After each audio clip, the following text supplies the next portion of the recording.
Hi, this is Steve Westmark of Counselor Realty. Thanks for watching my video blog this week. This week I'd like to talk to you about buying short sale properties. Many times people ask me, what is it like to buy a property that is a short sale?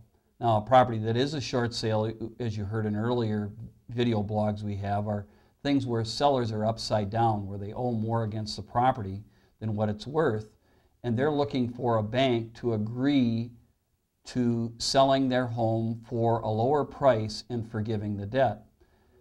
So buyers that are out looking in the marketplace, they happen to be good values. Generally they're 5 to 10 to even 15% less than what the regular traditional sale goes for on the market.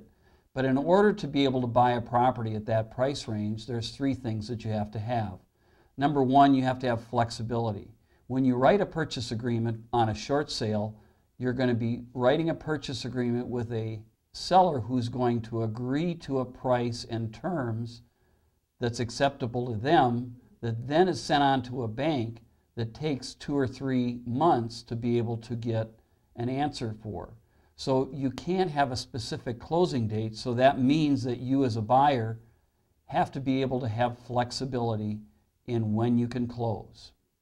The second thing that you have to be waiting for in the flexibility is the bank's approval. The bank, as I had mentioned, looks at the purchase agreement and then has what's called a broker's price opinion done, and they determine whether the offer that you're making is somewhat reasonable and something that they're willing to accept. Sometimes the banks are willing to accept the offer as is. Other times they may counter at a higher price. Sometimes there's secondary and third types of financing that are on there, and in fact the whole thing falls apart and the bank cannot even do the transaction and it has to go through foreclosure. So knowing that the bank may be coming back with different things, you're just going to have to be prepared for. The third thing that you're going to have to be prepared for is a seller's home that's generally in average condition. They're not going to be fixing the house up to sell. And if you do have an inspection, you're going to have to take the house the way it is, because the seller is going to be walking away from the property with nothing. At some point when they purchase the property, they may have put 10%, 20% down in closing costs. Maybe you even did some fix-ups. But they're going to be selling their house and getting nothing. So you're going to have to be able to and willing to purchase the home pretty much as is, but you will be able to see a disclosure statement that explains the history of the property.